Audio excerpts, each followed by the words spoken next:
You know, remembering New Year's in Reynoldston is pretty thirsty work.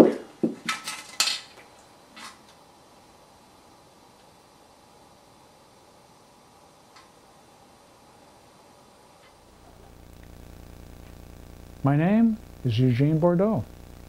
I'm a retired lumberjack. I had to retire because the old bones get broken too easy and the work it gets harder. Also, they use all that newfangled equipment, and I'm like the old dog that can't learn the new tricks. I decided to work in the woods at age 12 in Quebec.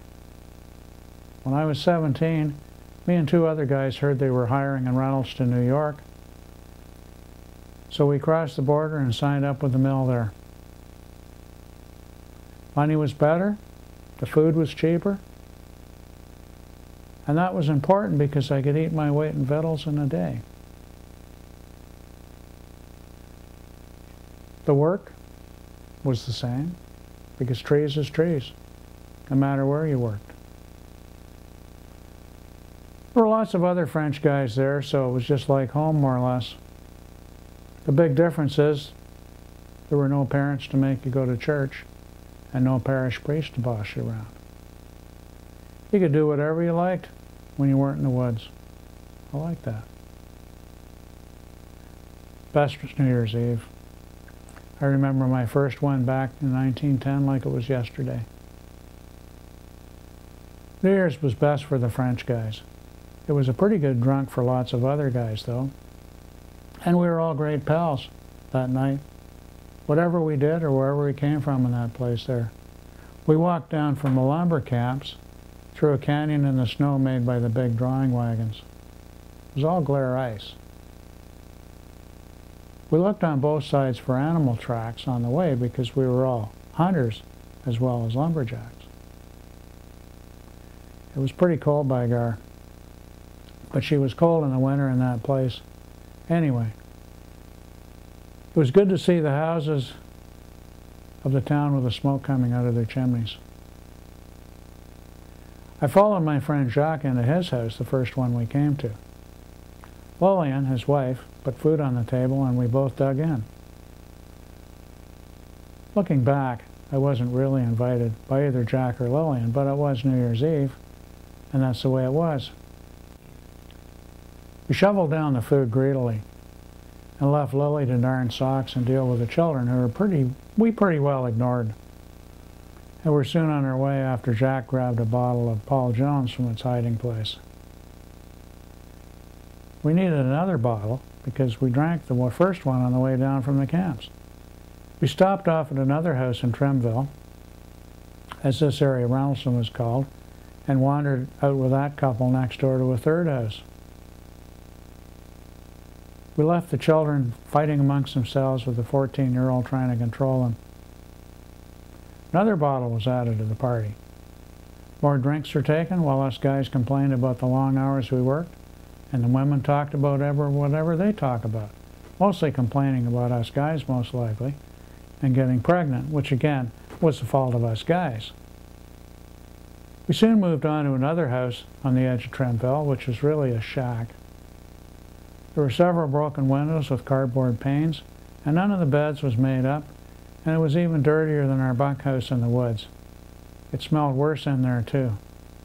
The 12 kids were all in rags.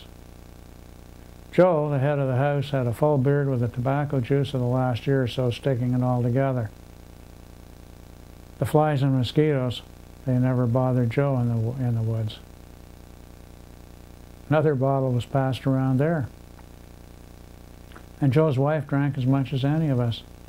She didn't have any front teeth, so she didn't have to open her mouth too far to put the bottle in. At the next house, it was different. This one was so clean we felt awkward entering. Sure, it had the usual assortment of muskrat traps, canning jars, and buckets, but it was all well organized, sort of like. We didn't exactly get invited right in, so hung around in the summer kitchen. Francois was still one of the guys, though, and produced a bottle of Sent-Away Chief, which is pretty good stuff.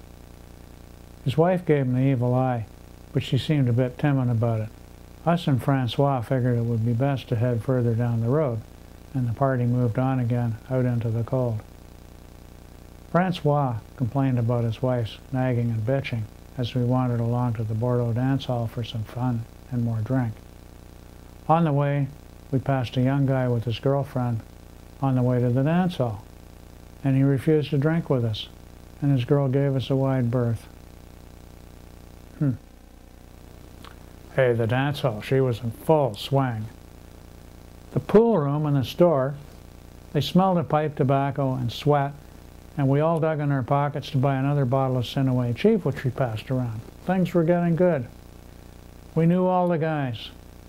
Jeff Larson, the blacksmith, Tom Campbell, Dan Whitcomb, and Fred Bardot, the owner of the hall, they were all singing.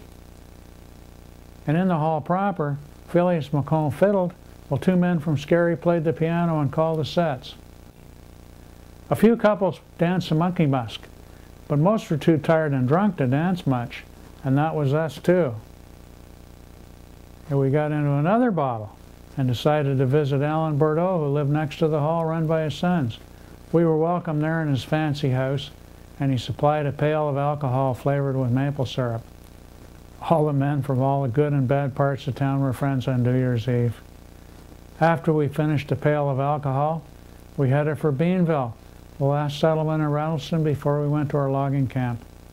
On the way up to the hill to Beansville, I fell down. I woke up some time later and could not move my legs. Tabernacle, I thought. I'm paralyzed from the waist down. The tears, they streamed down my face. I was cold all the way through. I just lay there thinking maybe I would just die anyway, so it would be okay. Suddenly, Jacques was looking down at me. We wondered where you were, said Jacques with a silly drunken grin. I'm paralyzed from the waist down, Jacques. Leave me to die.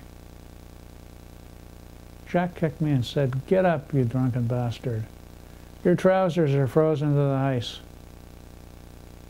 I was happy to survive that year and spent many more happy New Years in Reynoldston. That first was the best, though.